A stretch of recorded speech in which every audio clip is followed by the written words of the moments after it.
Perintah Kaisar Naga. Bab 1691 sampai dengan 1700.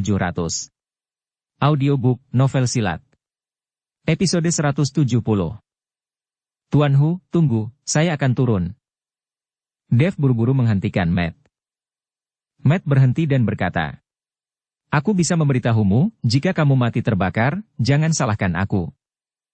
"Jangan khawatir, itu bukan salahmu." Mata Dev tegas. Segera, cahaya keemasan memancar dari tubuh Dev. Tubuh emas yang tidak bisa dihancurkan diaktifkan, dan sisik emas menutupi seluruh tubuh Dev. Dev melirik ke lubang yang dalam lagi, mengertakkan gigi untuk terakhir kalinya, dan melompat ke dalamnya. Gelombang panas yang bergolak membungkus Dev dalam sekejap, dan kemudian seluruh tubuh Dev terbakar oleh api. Api yang mengamuk mengelilingi Dev. Untungnya ada tubuh emas yang bisa menghentikan api, dan pakaian Dev tidak akan terbakar. Namun, gelombang panas terus mengalir ke tubuh Dev. Perasaan hangus membuat Dev menggertakkan giginya, matanya merah. Saat ini, Dev seperti berada di kuali tertutup dan dipanggang oleh api besar. Meskipun dimungkinkan untuk mencegah nyala api bersentuhan langsung dengan pakaian, tidak ada cara untuk melindungi panas semacam itu. Zizizi. Dev bisa mendengar kulit langsung dipanggang, membuat suara mendesis. Dia merasa bahwa dia akan dipanggang, dan pada saat ini, bau barbeque keluar. Sial, itu tidak akan benar-benar matang, kan? Matt ada di atasnya, dan setelah mencium bau barbeque, wajahnya mau tidak mau terlihat jelek. Tetapi pada saat ini, tubuh Dev masih jatuh, dan Dev menahan rasa sakit yang paling menyakitkan di dunia. Kekuatan spiritual dan kekuatan naga di seluruh tubuh telah dikerahkan secara ekstrim, tetapi mereka masih tidak dapat menghentikan panas yang mengepul. Pof! Tubuh Dev jatuh langsung ke magma, dan kemudian tubuhnya mulai jatuh dengan cepat. Dev terkejut, dan secara naluriah ingin menarik kakinya, tetapi magma tampaknya memiliki kekuatan isap yang sangat besar, terus-menerus menarik Dev ke bawah. Segera, magma melewati dada Dev, dan mata Dev penuh keputusasaan. Sudah berakhir, sudah berakhir. Dalam benak Dev, gambaran masa lalu mulai berkelebat terus-menerus, orang tuanya, Yuki, Ellie. Dev tidak pernah berpikir bahwa dia akan mati seperti ini. Pada akhirnya, saya khawatir tulang pun tidak akan tersisa, dan bahkan jiwa pun akan lenyap dalam asap. Namun saat Dev hendak ditelan magma, tiba-tiba sesosok tubuh melompat dari atas. Sosok ini langsung ditelan oleh api. Dev mendongak, hatinya penuh emosi. Tuan Hu, saya tidak pernah berpikir bahwa Anda akan dapat mengorbankan hidup Anda dan melupakan kematian pada saat kritis. Dev mengira Matt yang melompat turun. Tetapi baru setelah sosok itu jatuh di depannya, Dev menyadari bahwa Yaiko lah yang melompat. Saat ini, Yaiko telanjang bulat karena pakaian di tubuhnya terbakar oleh api. Hanya saja kulit sebening kristal Yaiko tidak terluka sama sekali. Yaiko jatuh ke magma, lalu menatap Dev dengan bingung. Yaiko, tarik aku dengan cepat. Dev buru-buru memanggil Yaiko untuk meminta bantuan. Yaiko sepertinya mengerti, dan mengulurkan tangannya langsung untuk memegang Dev. Dia menghentikan tubuh Dev yang tenggelam, tetapi tubuh Yaiko mulai tenggelam. Segera, betis Yaiko ditelan oleh magma. Melihat ini, Dev buru-buru melepaskan Yaiko, lalu berteriak, "Ayo, tinggalkan aku sendiri, cepatlah." Tapi tidak peduli bagaimana Dev berteriak, mata Yaiko kosong, seolah dia tidak mendengarnya sama sekali. Lambat laun, tubuh Yaiko juga akan ditelan magma. Dev sangat cemas, tapi tidak ada jalan keluar. Pada akhirnya, tubuh Dev dan Yaiko semuanya tertelan, dan tidak ada jejak yang terlihat lagi. Saat tubuh Dev dan Yaiko terus tenggelam, perasaan panas berangsur-angsur menghilang. Pada akhirnya, ada sedikit kesejukan, yang membuat Dev merasa sangat aneh. Tempat ini jelas telah memasuki magma, bagaimana mungkin ada perasaan sejuk? Namun segera, Dev menemukan bahwa magma tidak hanya memiliki perasaan sejuk, tetapi juga dapat bernapas dengan bebas, sepenuhnya seperti ruang tertutup, yang mengisolasi magma dari luar. Dev buru-buru mengulurkan tangan dan meraih Yaiko agar Yaiko tidak jatuh terlalu cepat. Dev memeluknya erat-erat. Tapi saat ini, Yaiko telanjang, dan Dev memeluknya erat-erat. Naluri seorang pria membuat Dev langsung berdiri. Dev buru-buru melafalkan mantra pemurnian hati, lalu melihat ke jurang maut, keduanya jatuh perlahan seperti ini. Pada akhirnya, tubuh kedua orang itu berhenti dan berhenti jatuh. Dev buru-buru melihat, dan menemukan bahwa mereka berdua berdiri di atas peti mati berwarna merah cerah. Mengapa ada peti mati di sini? Dev terkejut untuk sementara waktu. Selain itu, Dev merasa semburan kesejukan sebenarnya memancar dari peti mati ini. Sungguh aneh bahwa peti mati yang terbungkus magma masih bisa mengeluarkan semburan kesejukan. Dev menduga pasti ada harta karun di peti mati ini. Dev membawa Yaiko turun dari peti mati, dan kemudian tubuh keduanya mulai jatuh lagi. Saat Dev jatuh, Dev menampar peti mati dengan telapak tangannya dan membuka tutup peti mati. Sebelum dia sempat melihat apa yang ada di dalamnya, Dev masuk dengan Yaiko dengan berpelukan. Jika mereka tidak memasuki peti mati, mereka berdua tidak akan tahu kemana mereka akan turun. Ketika Dev dan Yaiko memasuki peti mati, mereka langsung diselimuti hembusan udara dingin. Semburan es terbentuk di tubuh mereka berdua. Dev melihat lebih dekat ke dalam peti mati, di bawah tubuh mereka ada mayat, hanya tumpukan kerangka yang tersisa. Dan pada posisi tengkorak, ada manik sebening kristal seukuran ibu jari, bersinar dengan cahaya. Dan udara dingin berasal dari manik ini. Apa ini? Dev dengan penasaran mengambil manik itu, dan dari manik itu, hawa dingin yang menghangatkan hati langsung menyapu tubuh Dev, membuat Dev menggigil tanpa sadar. Ketika Dev mengamati manik-manik itu, dia tidak menyadari bahwa mata Yaiko yang awalnya tumpul di sampingnya mulai bersinar. Ada juga ekspresi di wajahnya yang lesu, dan dia terus memandangi tubuhnya. Manik yang aneh. Jika aku menelan manik ini, apakah aku tidak lagi takut pada api? Dev berpikir untuk menelan manik itu. Melihat ini, Yaiko buru-buru mengulurkan tangan dan merebut mutiara itu. Ini mutiaraku yang berharga, bagaimana kamu bisa memakannya, bajingan? Dev tercengang sejenak, menatap Yaiko dengan heran, dan kemudian menangis tak terbayangkan. Apa? Dev sepertinya terstimulasi oleh sesuatu, dan berteriak putus asa. Yaiko juga berteriak keras. Kamu pulih? Itu sungguh berbahaya. Dev menatap Yaiko dengan tegas, dan bertanya dengan tidak percaya. Pulihkan apa? Kamu cabul, jangan lihat aku. Seperti yang dikatakan Yaiko, dia menutupi mata Dev dengan tangannya. Dev mendorong tangan Yaiko menjauh, memegang bahu Yaiko dengan erat dan berkata, bagaimana kamu bisa pulih? Apakah kamu tidak ingat aku? Dengan wajah bersemangat, Dev terus bertanya pada Yaiko. Aku tidak mengenalmu sama sekali. Apa yang kuingat? Kamu tidak diizinkan untuk melihat, cepat buka pakaianmu untukku. Yaiko tampak malu dan meminta Dev melepas pakaiannya untuknya. Dev tidak mengatakan apa-apa, hanya melepas pakaiannya dan memberikannya untuk Yaiko. Sekarang Yaiko sudah pulih, tentu saja dia malu saat telanjang. Setelah mengenakan pakaian Dev, suasana hati Yaiko sedikit stabil. Yaiko, apakah kamu benar-benar tidak mengingatku sama sekali? Dev bertanya pada Yaiko. Yaiko memandang Dev, dan kemudian menatap tulang yang layu, air mata muncul di matanya. Kali ini, Dev bingung. Dia tidak mengerti apa yang terjadi dengan Yaiko. Dev memandang Yaiko, dan kemudian indera ilahi langsung menyelimuti tubuh Yaiko. Wajah Dev berubah, katakan, siapa kamu? Suasana hati Yaiko tampak tenang, dan kemudian dia memandang Dev dan berkata, aku bukan temanmu, aku hanya meminjam tubuh temanmu, aku tidak pernah berpikir seseorang akan datang ke sini setelah ribuan tahun. Ini mungkin kehendak Tuhan. Orang-orang yang datang ke sini hanyalah orang-orang yang tidak berjiwa. Kalau tidak, aku tidak akan bisa bertahan. Kehendak Tuhan, ini adalah kehendak Tuhan. Yaiko sedang mengobrol, tidak tahu apa yang dia bicarakan. Di sisi lain, Dev mengerutkan kening. Dia tidak menyangka Yaiko tidak ditemukan, tetapi dibangkitkan dengan mayat. Dalam hal ini, bagaimana dia bisa menjelaskan kepada Cakra G? Aku tidak peduli jiwa macam apa kamu, segera tinggalkan tubuh temanku, atau jangan salahkan aku karena bersikap kasar padamu. Dev mengancam jiwa di tubuh Yaiko. Hahaha, kenapa kamu bersikap kasar padaku? Apakah kamu akan membunuhku? Jangan lupa bahwa ini adalah tubuh temanmu. Jika kamu membunuhku, hanya temanmu yang akan mati. Yaiko tertawa. Dev dengan bingung. Dev terdiam beberapa saat, tetapi dia masih berkata, biarkan aku memberitahumu, aku punya cara untuk memaksamu keluar, dan kemudian jiwamu akan menghilang. Saya menyarankan Anda untuk keluar sendiri dan mencari orang lain ketika saatnya tiba. Aku tidak percaya kamu memiliki kemampuan seperti itu. Yaiko tersenyum. Kalau tidak percaya, coba saja.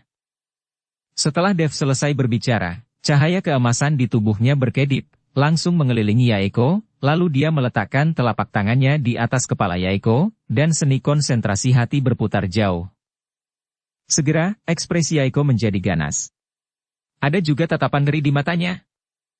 Tidak, tolong biarkan aku pergi. Selama kamu membawaku pergi dari sini, aku tidak akan mengganggu temanmu lagi. Jiwa temanmu hancur, aku hanya meminjam tubuhnya sebentar, sama sekali tidak ada niat jahat. Kumohon. Yaiko menangis dan memohon belas kasihan dengan keras. Ketika Dev melihat ini, hatinya melembut, dia menarik tangannya kembali, dan kemudian bertanya. Kalau begitu katakan padaku, siapa kamu? Mengapa kamu ada di sini? Dengan air mata di seluruh wajahnya, Yaiko mulai berbicara tentang dirinya kepada Dev. Dev mendengarkan perlahan, dan akhirnya menjadi sangat marah. Ternyata jiwa ini adalah orang suci dari Istana Guanghan. Ribuan tahun yang lalu, Istana Guanghan dikepung oleh iblis, dan orang suci Istana Guanghan melarikan diri dengan benda suci Istana Guanghan, manik api. Pada akhirnya, dia masih dikalahkan oleh iblis, dan akhirnya tidak punya pilihan selain menelan manik-manik pengusir api. Akhirnya, iblis memasukkan orang suci itu ke dalam peti mati dan menyegelnya di dalam kawah. Untungnya, dengan manik api, selama ribuan tahun, meskipun tubuh orang suci telah rusak, dia masih memiliki jejak jiwanya. Namun seiring berjalannya waktu, jejak jiwa ini semakin lemah dan semakin lemah. Jika Yaiko adalah orang dengan jiwa yang sehat, tidak mungkin jiwa orang suci dari Istana Guanghan memasuki tubuh Yaiko. Sepertinya ini benar-benar kehendak Tuhan. Dev tidak bisa menahan nafas. Karena ini benar-benar kebetulan, sangat sedikit orang dengan jiwa yang tidak lengkap seperti Yaiko. Melihat kamu juga orang yang menderita karena takdir, maka untuk sementara tinggal di tubuh temanku, tapi setelah aku membantu temanku menemukan jiwanya, kamu harus pergi. Tapi aku akan menemukan cara untuk membantumu menemukan mayat. Dev berkata kepada Yaiko. Terima kasih Tuan. Untukmu menemukan mayat. Saat Yaiko mengatakan itu, dia berlutut ke arah Dev. Tapi aku harap kamu akan hidup sebagai temanku dan tidak membiarkan dunia luar mengetahuinya. Dev takut berita Yaiko dirasuki roh akan menyebar dan reputasi keluarga G akan hancur. Lagi pula, hal semacam ini sangat tabu bagi keluarga kultivasi ini. Aku mengerti. Yaiko mengangguk, kalau begitu ayo naik sekarang. Belum, aku di sini untuk mencari rumput 100 mata, dan aku hanya bisa naik ketika menemukan rumput 100 mata. Kata Chen Ping. 100 rumput mata. Yaiko sedikit mengernyit, lalu tiba-tiba teringat sesuatu dan berkata. Apakah kamu berbicara tentang sesuatu dengan hanya 3 daun, dan pola pada daunnya seperti mata? Iya, apakah kamu tahu di mana itu? Dev bertanya dengan heran. Yaiko menunjukkan rasa malu, maaf, benda itu tumbuh di peti matiku, dan aku menyerapnya. Justru karena menyerap energi dari rumput 100 mata itulah jiwa orang suci itu bertahan sampai sekarang, dan itu belum hilang. Ketika Dev mendengar ini, dia merasa sedikit kecewa, tetapi masalahnya sudah sampai pada titik ini, tidak ada yang bisa dia lakukan. Saya hanya bisa naik dengan Yaiko. Saat ini, Yaiko telah menelan manik-manik pencegah api, jadi Dev dan Yaiko bersama, dan mereka tidak bisa merasakan gelombang panas sama sekali. Tapi saat keduanya pergi ke atas, Matt yang menunggu mereka berdua sudah cemas. Matt melihat ke dasar lubang, Dev dan Yaiko sudah lama tidak muncul, jelas telah terjadi kecelakaan, Matt dipenuhi dengan kesedihan dan kemarahan. Kakak Dev, aku tidak pernah mengira kamu akan mati seperti ini. Matt mengeluarkan segenggam kertas kuning, lalu melemparkannya ke langit. Tapi bagus, ada wanita cantik dalam perjalanan ke Huangquan, dan kamu tidak akan terlalu kesepian saat sampai di neraka. Matt berbalik dan bersiap untuk pergi. Dia tidak pernah berpikir bahwa perjalanan ini akan menjadi perhentian terakhir Dev. Tuan Hu, kamu membawaku ke sini, tetapi kamu pergi diam-diam tanpa menungguku, kamu sialan. Saat Matt berbalik untuk pergi, suara Dev terdengar dari belakang. Matt terkejut, berbalik dan melihat, dan menemukan bahwa itu adalah Dev, tetapi saat ini, Dev hanya mengenakan pakaian dalam, dan penampilannya sangat lucu. Dev, jadi kamu belum mati, kupikir kamu sudah mati. Matt bergegas mendekat dan memeluk Dev dengan ganas. Ahem, Tuan Hu, aku tidak mati terbakar, tapi aku akan dicekik sampai mati olehmu. Dev tersipu dan batuk keras beberapa kali. Ketika Matt mendengar ini, dia segera melepaskan Dev dengan meminta maaf, dan kemudian bertanya. Bagaimana kabarmu, apakah kamu mendapatkan rumput 100 mata? Dev mengangguk, saya dapat, sekarang Yaiko telah pulih. Dev berbohong kepada Matt. Matt memandang Yaiko, dan menemukan bahwa Yaiko benar-benar memiliki mata dan senyuman, dan dia tidak lagi membosankan. Benar. Matt memandang Yaiko, lalu berkata sambil tersenyum, setelah pemulihan ini, ada juga aura di tubuhnya, dan dia bahkan lebih cantik daripada saat dia tumpul. Dev, kamu benar-benar laki-laki yang diberkati. Ahem, Tuan Hu, apa yang kamu bicarakan? Dev memelototi Matt. Matt terkekeh, lalu mengulurkan tangannya ke arah Yaiko dan berkata, gadis kecil, karena kamu sudah sembuh, mari kita saling mengenal lagi. Namaku Matt Hu, dan kamu bisa memanggilku Tuan Hu. Yaiko tersenyum, mengulurkan tangannya, dan berjabat tangan dengan Matt. Nama saya Yaiko Ge, senang berkenalan dengan Tuan Hu. Tapi Yaiko belum selesai berbicara ketika dia melihat wajah Matt berubah, dan kemudian beberapa jimat bangkit dari tubuhnya, langsung mengelilingi Yaiko. Jiwa yang berani menunjukkan rasa malumu di depan tuan ini. Seperti yang dikatakan Matt, beberapa pesona bersinar dengan cahaya, dan cahaya ini menyinari tubuh Yaiko, membuat wajah Yaiko menjadi sangat jelek. Tuan Hu, berhenti. Dev bergegas maju, meraih Matt, lalu menjatuhkan mantra itu ke tanah.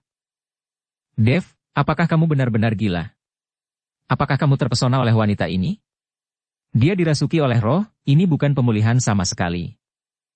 Matt berkata dengan keras kepada Dev. Tuan Hu, aku tahu, kamu dengarkan aku dulu. Dev menghentikan Matt dan buru-buru menjelaskan kepada Matt. Pada saat ini, mata Yaiko berlinang air mata, dan dia tidak ingin menyerang tubuh orang lain. Itu akan sangat tidak adil bagi pemilik tubuh fisik ini. Tapi dia tidak punya pilihan, jika dia tidak masuk ke dalam tubuh Yaiko, maka jiwanya yang tersisa akan hilang. Matt mendengarkan penjelasan Dev, seluruh wajahnya penuh keterkejutan. Orang suci Istana Guanghan? Ini adalah sekte super ribuan tahun yang lalu. Namun, saya mendengar bahwa setelah perang besar Dewa dan Iblis, meskipun Istana Guanghan dihancurkan, banyak orang di Istana Guanghan selamat. Sekte Istana Guanghan seharusnya masih bertahan di suatu tempat. Matt berkata dengan ringan. Tuan Hu, apakah Anda tahu di mana itu? Di mana Istana Guanghan? Melihat ini, Yaiko bergegas maju, hendak berlutut di hadapan Matt. Tidak, saya baru saja mendengar bahwa Istana Guanghan masih ada, dan di mana itu, saya tidak tahu. Matt dengan cepat mendukung Yaiko, dan tidak ingin membuatnya berlutut. Saat Yaiko mendengar ini, wajahnya penuh kekecewaan. Gemuruh. Tiba-tiba, seluruh pulau mulai bergetar, dan kemudian terdengar suara gemuruh. Sudah rusak, gunung berapi akan meletus, ayo pergi. Ekspresi Matt berubah, dia berbalik dan berlari menuju laut. Dev juga buru-buru menarik Yaiko ke atas, meluncur melintasi laut, dan berlari menuju daratan. Mereka bertiga baru saja meninggalkan pulau ketika mereka melihat puluhan meter magma menyembur keluar dalam sekejap, jatuh ke air laut, dan meledak menjadi gelombang asap. Ayo kembali. Dev melirik pulau kecil yang ditelan magma, lalu berkata, ayo pergi, aku akan pergi ke kota Baihai, alam rahasia Seke Tianfu dijaga oleh sekelompok pembudidaya jahat, aku tidak khawatir. Matt tidak berniat pergi dengan Dev. Dev melirik Matt. Saya pikir Anda enggan berpisah dengan para wanita dari keluarga Shen itu? Omong kosong, kami para kultivator, tentu saja harus menyingkirkan nafsu dan keinginan kami. Bagaimana mungkin beberapa wanita bisa mengganggu hati saya yang murni? Matt berkata dengan wajah serius. Tuan Hu benar-benar memiliki sikap seorang tuan. Banyak kultivator abadi yang pada akhirnya terjebak oleh cinta, dan gagal melampaui dunia dan masuk ke jajaran abadi sejati. Yaiko memandang Matt dengan kagum dan berkata, sebagai orang suci istana Guanghan, seorang kultivator yang ada ribuan tahun yang lalu, Yaiko saat ini memiliki pemahaman terdalam tentang perjalanan menumbuhkan keabadian. Matt dipuji oleh Yaiko, janggutnya dirapikan, dan dia berkata dengan bangga, saya telah melihat dunia, saya tidak punya keinginan, tidak ada yang bisa menggoyahkan hati saya untuk membudidayakan keabadian. Melihat Matt seperti itu, Dev mau tidak mau menutup mulutnya dan tertawa. Apa yang kamu tertawakan? Apakah aku mengatakan sesuatu yang salah? Matt memelototi Dev. Dev menggelengkan kepalanya, Tuan Hu benar, bahkan jika ada wanita telanjang di depanmu sekarang, kamu tidak akan melihatnya. Tentu saja. Matt mengangguk. Dev diam-diam menarik pakaian Yaiko, dan atasan Yaiko langsung terlepas, memperlihatkan kulitnya yang seputih salju. Melihat hal tersebut, Yaiko buru-buru meraih pakaian itu dengan tangannya dan membungkus dirinya. Dan pada saat itu, mata Matt terbuka lebar, jakunnya bergulir, dan halazinya akan mengalir keluar. Melihat Matt seperti itu, Dev tidak bisa menahan tawa. Wajah Yaiko memerah, dan dia juga memelototi Matt. Dia benar-benar berpikir bahwa Matt adalah seorang kultivator ahli barusan, yang tidak memiliki keinginan atau keinginan. Tapi sekarang dia menjadi cabul tua. Matt tiba-tiba tampak malu, dan buru-buru menyeka air liur dari sudut mulutnya, kalian berdua pelan-pelan, aku harus pergi dulu. Setelah selesai berbicara, Matt pergi tanpa menoleh karena malu. Dev membawa Yaiko kembali ke lembah Dewa Obat. Awalnya, rumput 100 mata direncanakan untuk memulihkan Yaiko, tetapi sekarang rumput 100 mata tidak tersedia, dan Yaiko dirasuki oleh roh, tetapi untungnya roh ini bukan orang jahat, jadi hal buruk tidak akan terjadi untuk saat ini. Dev kembali ke lembah Dewa Obat dan berbohong tentang memulihkan Yaiko, dan tidak ada yang meragukannya. Aku tidak pernah menyangka setelah ribuan tahun, aura di dunia ini akan sangat tipis. Bagaimana energi spiritual tipis seperti ini dapat mendukung kultivasi? Merasakan aura langit dan bumi, Yaiko mau tak mau berkata dengan emosi. Setelah perang besar dewa dan iblis, jalan abadi runtuh, dan aura langit dan bumi mengering. Sudah ribuan tahun. Saat ini di seluruh dunia, hanya ada sedikit pembudidaya abadi, dan sekarang sudah menjadi dunia seni bela diri. Penggarap hanya bisa hidup dalam pengasingan di alam rahasia, perlahan menunggu energi spiritual pulih. Dev mengikuti Yaiko untuk menjelaskan. Reinkarnasi surga. Saya percaya itu tidak akan terlalu jauh dari pemulihan energi spiritual, tetapi ketika energi spiritual pulih dan dunia peri makmur, orang-orang dari dunia iblis juga akan lahir. Mata Yaiko dipenuhi dengan kekhawatiran. Dev tidak mengatakan apa-apa, karena apa yang dikatakan Yaiko sama dengan apa yang dikatakan Ferdinand padanya. Sepertinya aura benar-benar akan pulih, dan pola dunia akan segera berubah. Memikirkan hal ini, Dev memutuskan untuk kembali ke ibu kota, dia ingin mendirikan sekte secepat mungkin. Jika Anda benar-benar menunggu sampai energi spiritual pulih, tidak cukup hanya mengandalkan kekuatan satu orang. Dev kembali ke rumah naga di Kyoto. Segera, dia menemukan Hayden. Kakak Dev, ada apa kamu mencariku? Hayden bertanya dengan hormat. Hayden, aku berencana mendirikan sekte bernama Gerbang Naga, berdasarkan keluarga naga. Ketika datang untuk merekrut murid, kamu harus ingat untuk tetap memeriksanya. Mereka yang memiliki perbuatan jahat tidak boleh direkrut, mengerti? Dev menasihati Hayden. Saya mengerti. Hayden mengangguk, dan kemudian bertanya kepada Dev, Kakak Dev, jika Anda ingin mendirikan sekte sekarang, Anda perlu melapor ke pejabat. Apakah Anda ingin melapor? Besok, saya akan melapor ke pejabat. Anda harus mulai mempersiapkan perekrutan murid Gerbang Naga, dan menyebarkan berita. Jangan takut level rendah, asalkan orang itu tidak melakukan perbuatan jahat. Dev menasihati lagi. Oke, aku akan pergi sekarang. Hayden pergi. Dev berdiri di tempat yang tinggi, menatap ibu kota. Dia tahu bahwa jalan di depan akan semakin sulit, tetapi dia tidak akan pernah mundur.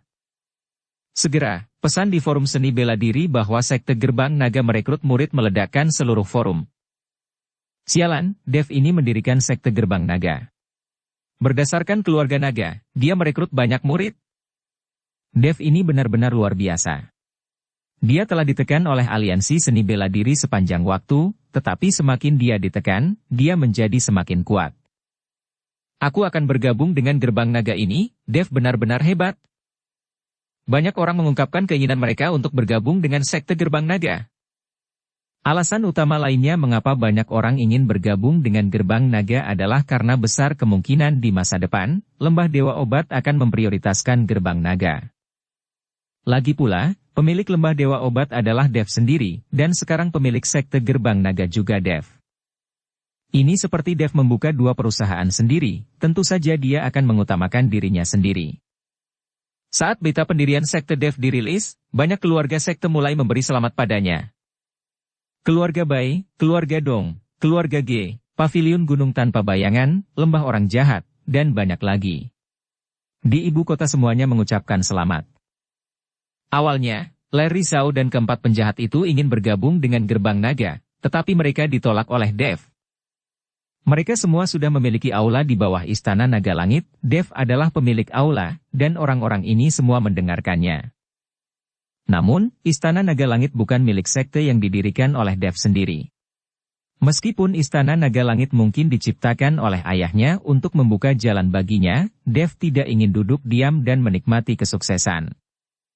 Dev ingin berjuang dengan usahanya sendiri, jika dia bisa melihat ayahnya suatu hari nanti, dia berharap ayahnya akan bangga memiliki putra seperti dia.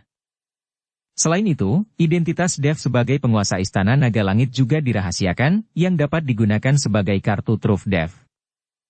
Keesokan paginya, Tuan Si sudah duduk di lobi penjaga hukum di Kyoto. Tuan Si, mengapa Anda begitu cepat tiba hari ini? Jack Sing bertanya. Menunggu seseorang. Tuan Si berkata dengan senyum tipis. Apakah kamu menunggu Dev? Kapten Jack menebak. Ya. Tuan Si mengangguk. Dev ini benar-benar semakin besar. Dia bahkan mendirikan sebuah sekte dan mendirikan semacam gerbang naga. Kudengar ada ribuan orang yang mendaftar untuk bergabung dengan gerbang naga di forum seni bela diri kemarin. Bocah ini mungkin bisa membuat salah satu sekte terbesar di dunia seni bela diri di Kyoto. Kata Sing Jun dengan sedikit terkejut. Anak muda, jika dia ingin berkembang, kamu harus mendukung mereka. Namun, itu bukan konsep yang sama untuk seseorang yang memiliki kekuatan untuk memimpin sekte untuk berkembang. Saya berharap dia tidak hanya dapat meningkatkan kekuatannya sendiri, tetapi juga meningkatkan kekuatan sekte. Tuan Si tahu bahwa sangat berbeda bagi seseorang untuk mampu sendirian dan kemudian menjadi pemimpin yang luar biasa. Setelah Tuan Si selesai berbicara, dia melihat ke arah Jack dan bertanya. Bagaimana dengan misi negara pulau? Aku sudah sampai di pelabuhan, dan mereka bisa tiba di Kyoto dalam 2 hari. Jawab Jack. Ya, ingatlah untuk memantau dengan cermat dan jangan pernah membiarkan salah satu dari mereka lepas dari pandanganmu sebelum memasuki ibu kota. Tuan Si memerintahkan. Mengerti? Jack mengangguk. Pada saat ini, Winston masuk dan berkata kepada Tuan Shi, Tuan Dev, Tuan Chen ada di sini. Ya, biarkan dia masuk. Tuan Si mengangguk. Winston kemudian berjalan keluar. Sejak Tuan Si memilih untuk bekerja di pavilion penjaga hukum, Winston, Master Pavilion, telah menjadi pesuruh. Segera, Dev masuk ke aula, dan setelah melihat Tuan Si, dia memberi hormat sedikit, Junior menemui Tuan Si. Tuan Si memiliki sedikit senyum di mulutnya, sejak kapan Anda menjadi begitu sopan? Apakah Anda memiliki sesuatu untuk ditanyakan kepada saya? Dev tersenyum, lalu mengangguk, saya ingin mendirikan sebuah sekte, jadi saya harus melapor kepada Tuan Si. Kapten Jack, pergi dan bawakan prosedurnya. Setelah Tuan Si selesai berbicara dengan Jack, dia menatap Dev lagi. Saya akan menyelesaikan prosedur untukmu, jadi kamu bisa melanjutkan dan melakukannya. Tapi izinkan saya memberitahu Anda, memimpin sekte jauh lebih sulit daripada yang Anda bayangkan. Terima kasih, Tuan Si karena telah mengingatkan saya, tetapi saya percaya diri. Dev percaya diri untuk meneruskan sekte gerbang naga. Segera, Jack mengambil berkas formalitas dan memberikannya kepada Dev. Dev tidak menunggu lama dan kembali ke rumah naga. Sekarang pembangunan gerbang naga, jadi ada banyak hal yang harus dilakukan. Dengan selesainya formalitas, gerbang naga dapat secara resmi merekrut murid, dan gerbang naga akan ramai untuk sementara waktu. Hayden memimpin orang untuk melakukan pekerjaan penyaringan, dan jika ada orang dengan kebiasaan buruk, mereka akan langsung ditolak. Tidak peduli seberapa kuat Anda. Perekrutan murid terus berjalan, dan perubahan resmi penampilan gerbang naga dijadwalkan 3 hari kemudian. Dunia seni bela diri di Kyoto dan banyak tempat lainnya telah diundang. Wuhou Agung di usia 20-an, level ini cukup membuat banyak orang di dunia seni bela diri iri. Beberapa orang iri orang lain akan cemburu. Juga akan ada orang yang memikirkan cara untuk menjilat Dev. Seluruh dunia seni bela diri mulai mendidih karena sekte gerbang naga, tetapi di aliansi seni bela diri Kyoto, kulit Zeke menjadi semakin jelek. Zeke tidak bisa mengetahuinya, bagaimana Dev tumbuh selangkah demi selangkah. Dev, yang awalnya setahun yang lalu hanyalah omong kosong. Aku bahkan bisa menghancurkannya sampai mati dengan 1 jari. Tapi hanya dalam 1 tahun, perubahan besar seperti itu terjadi. Zeke tidak bisa menerimanya, tapi dia harus menerimanya. Ini fakta. Hei, aku harap Dev akan mendirikan sebuah sekte, yang akan menarik perhatian orang kuat, dan mengirim jubah hitam dan perak untuk menghadapinya. Zeke menghela nafas.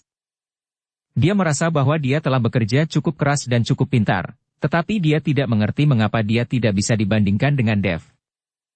Sekarang di seluruh dunia seni bela diri Kyoto, dia adalah satu-satunya yang bisa mencapai Wuhou Agung di usia muda, selain Dev. Adapun Raiden, dia yang sudah menjadi jiwa yang mati. Kamu memiliki senjata suci di tanganmu, tetapi kamu tidak memiliki semangat juang seperti Dev itu. Sepertinya kultivasimu tidak akan meningkat banyak. Jiwa dalam tubuh Zeke berkata dengan sedikit kekecewaan. Aku, apa yang bisa kulakukan? Dengan senjata suci di tangan, aku bahkan tidak bisa membunuh Dev itu. Wanita di sebelah Dev terlalu mesum, bahkan senjata suci tidak bisa menyakitinya sama sekali. Zeke berkata dengan wajah sedih. Tampaknya posisimu sebagai pemimpin telah menghalangi kultivasimu. Kupikir kamu harus mengabdikan dirimu untuk berkultivasi dan berhenti mencemaskan aliansi seni bela diri. Jiwa membujuk Zeke. Apa yang kuingat? Zeke tersenyum kecut. Mengapa saya tidak berpikir bahwa, tanpa kekuatan, bahkan duduk di posisi pemimpin seperti duduk di atas pin dan jarum? Zeke tidak ingin melakukannya untuk waktu yang lama sekarang. Dev sekarang menjadi pusat perhatian, dan dia menciptakan gerbang naga lagi. Di seluruh dunia seni bela diri Kyoto, berapa banyak keluarga sekte yang masih mematuhi aliansi seni bela diri mereka? Pamor aliansi seni bela diri telah lama anjlok. Pada saat ini, kabut hitam tiba-tiba bertiup, dan kemudian seseorang berjubah hitam muncul di lobi aliansi seni bela diri. Zeke melihat dengan saksama, dan menemukan bahwa lencana milik pihak lain berwarna perak, jadi dia segera berlutut dan berkata, "Bawahan memberi penghormatan kepada yang mulia berjubah hitam perak." Pihak lain hanya melirik Zeke dengan jijik. Anda sangat tidak puas dengan penampilan Anda baru-baru ini, dan Anda secara khusus meminta saya untuk menggantikan Anda. Jubah hitam dan perak berkata dengan dingin. Ketika Zeke mendengar ini, dia sangat gembira. Dia hanya tidak ingin menjadi pemimpin aliansi seni bela diri seperti itu. Bawahan ini tidak kompeten, dan dia malu pada Yang Maha Kuasa. Zeke berkata dengan cepat.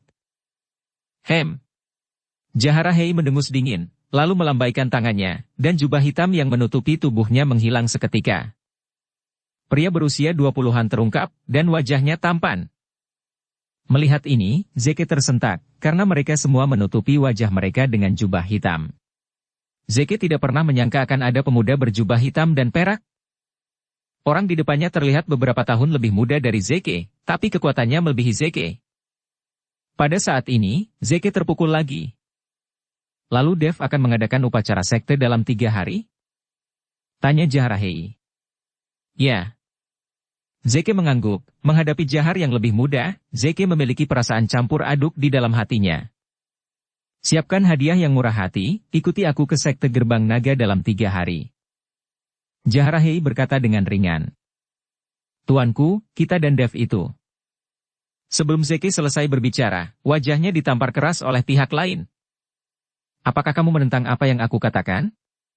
Jahara menatap Zeke. Bawahan tidak berani. Zeke menunduk, tidak berani mengatakan sepatah kata pun. Kyoto, keluarga Ge. Ferdinand berkata kepada Joseph Hine, pilih beberapa hadiah mahal dan kirimkan ke Tuan Chen pada hari upacara sekte Gerbang Naga diadakan. Ayah, aku sudah lama menyiapkannya. Aku sudah mengosongkan gudang di rumah. Kata Joseph Hine sambil terkekeh. Apa yang kamu lakukan dengan mengosongkan gudang? Wajah Ferdinand penuh kejutan. Mulai sekarang, aku akan menjadi orang Dev, dan Gerbang Naga Dev akan menjadi milikku. Tentu saja, aku harus melakukan lebih banyak hal untuk pergi ke sana sekarang. Kata Joseph Hine tanpa rasa malu sedikit pun. Mendengar ini, Ferdinand merasa agak berat, karena dia tahu identitas asli Dev, dan bagaimana putrinya bisa layak untuk Dev. Tetapi jika Dev benar-benar bergaul dengan Joseph Hine, maka status Ferdinand dan yang lainnya dalam keluarga G akan meningkat pesat. Kamu benar-benar gadis yang tidak akan menyerah.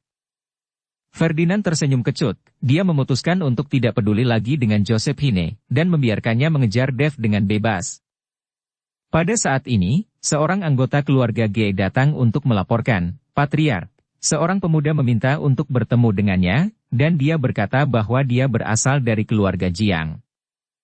Keluarga Jiang. Ferdinand sedikit mengernyit, lalu melambaikan tangannya dan berkata, biarkan dia masuk. Segera, seorang pria muda berkulit gelap dengan pakaian santai masuk. Junior Walter Jiang, temui Paman G. Walter Jiang memberi hormat pada Ferdinand. Walter Jiang. Ferdinand sedikit akrab dengan nama itu, dan setelah berpikir sejenak, dia berkata, aku ingat, kamu adalah Walter dari keluarga Jiang Barat Laut, yang mengalahkan puluhan orang berturut-turut dan menjadi blockbuster kan? Walter tersenyum canggung, itu aku, tapi di depan Paman G, aku tidak lebih dari tipuan sepele. Ferdinand menggelengkan kepalanya, kekuatanmu jauh lebih kuat dariku. Kamu sekarang berada di ranah Wuhu Agung, dan kamu masih sangat muda. Prestasimu di masa depan tidak terbatas. Namun, keluarga G saya sepertinya tidak memiliki persahabatan dengan keluarga Jiang Barat Laut Anda. Saya tidak tahu mengapa Anda datang ke keluarga G saya kali ini. Ferdinand tidak ingat persahabatan antara keluarga G dan keluarga Jiang, dan dia tidak tahu mengapa Walter datang ke rumahnya. Walter tersenyum ringan, Paman G tidak tahu tentang keluarga Jiang, tetapi kamu seharusnya tahu tentang Tian Wolou, kan? Kata-kata Walter membuat mata Ferdinand tiba-tiba terbuka. Apakah keluarga Jiang Anda adalah juru bicara Tian Wolou? Ferdinand tahu bahwa banyak keluarga kuat tiba-tiba muncul baru-baru ini, dan mereka pasti menjadi juru bicara keluarga tertentu di alam rahasia. Tapi Ferdinand tidak tahu bahwa di balik sekte keluarga aristokrat ini ada kekuatan di dunia rahasia. Tetapi ketika Walter menyebut Tian Wolou, Ferdinand langsung mengerti. Karena hanya juru bicara yang akan mengetahui hal-hal di alam rahasia. Seperti keluarga G, Tian Wolou berada di alam rahasia Liwei, yaitu gerbang api. Di alam rahasia, keluarga G dan Tian Wolou telah bekerja sama beberapa kali, yang dapat dianggap sebagai sahabat. Jadi Walter pergi ke keluarga G dan memanggil Ferdinand Paman G, yang bisa dimengerti. Paman G, keluarga Jiang saya adalah juru bicara Tian Wolou di dunia sekuler. Keluarga Jiang kami telah tersembunyi di dunia seni bela diri selama ratusan tahun, dan baru-baru ini kami memilih untuk membuat comeback profil tinggi. Walter mengikuti Ferdinand dengan jujur. Bagaimanapun, hal-hal ini diketahui semua orang, dan Walter tidak perlu menyembunyikannya. Ferdinand melihat kekuatan Walter, dan berkata dengan senyum masam, awalnya, saya pikir keluarga GE kami cukup tahan, tetapi saya tidak berpikir bahwa keluarga juru bicara lainnya masih bisa menanggungnya. Ferdinand memilih untuk membangun pijakan di dunia seni bela diri Kyoto, tidak peduli dengan urusan duniawi, dan hidup dalam toleransi, karena berbagai kehidupan dan sumber daya di dunia seni bela diri Kyoto lebih baik daripada tempat lain. Namun, dia tidak pernah menyangka bahwa begitu banyak keluarga juru bicara akan memilih untuk bertahan di tempat yang sangat terpencil. Di tempat terpencil, sumber daya jelas langka, Tetapi di lingkungan ini, di antara keluarga ini, mereka masih dapat mengembangkan Wuhou Agung. Ferdinand mau tidak mau melihat Joseph Hine, dia merasa gagal, tidak peduli dari aspek apapun, dia gagal.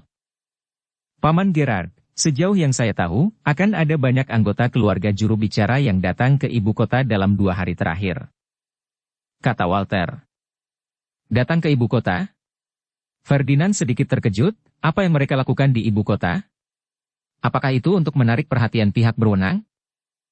Walter menggelengkan kepalanya, tujuan mereka datang ke sini sama dengan tujuanku, menginjak orang untuk mendapatkan posisi.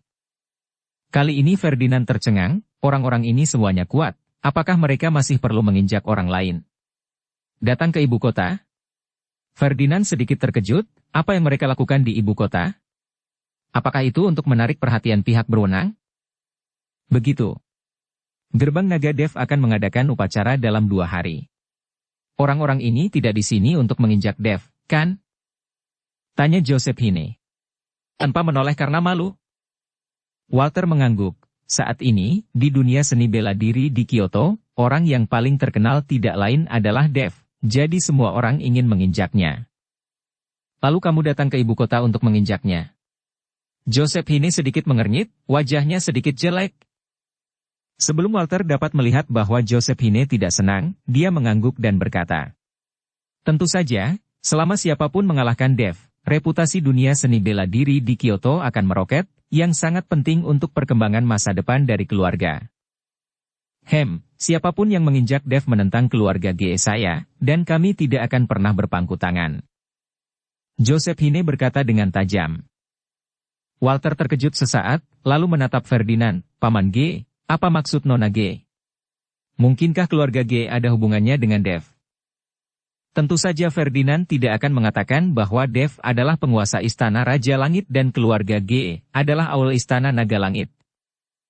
Jadi dia menjelaskan, Dev dan gadis kecilku adalah teman, mungkin mereka akan menjadi keluarga di masa depan. Jika saya mengatakan ini, dapatkah Anda mengerti? Ketika Walter mendengarnya, dia tiba-tiba menyadari, oh, jadi begitu. Dengan cara ini, saya benar-benar ingin segera bertemu Dev. Pesona macam apa yang ada untuk membuat kecantikan tiada tara seperti Nona G menyukainya? Aku bisa memberitahumu, jika kamu berani mengejar Dev, keluarga G kami akan menjadi musuh bebuyutan bersamamu di masa depan, jadi tolong ingatlah kerja sama keluarga kita sebelumnya. Joseph Hine memelototi Walter. Siapapun yang mengejar Dev untuk melawannya adalah musuh keluarga G. Walter sedikit mengernyit, lalu menatap Ferdinand. Anda harus tahu bahwa di alam rahasia, kerjasama keluarga G dengan Tian Wolou dapat dianggap sebagai hubungan kerjasama yang baik. Apakah hanya karena Dev, keluarga G akan berbalik melawan Tian Wolou? Ferdinand mengangguk, gadis kecilku benar, siapapun yang mengikuti Tuan Chen sebagai musuh adalah musuh keluarga G-ku. Paman G, bisakah Dev membuat keluarga G Anda membayar begitu banyak? Selain itu, keluarga G dan Tian Wolou sekarang bekerja sama. Bisakah apa yang Anda katakan mewakili para tetua keluarga G? Walter tidak percaya, keluarga G benar-benar berani melawan Tian Wolou demi Dev. Jadi kenapa jika Dev adalah pacar Joseph Hine?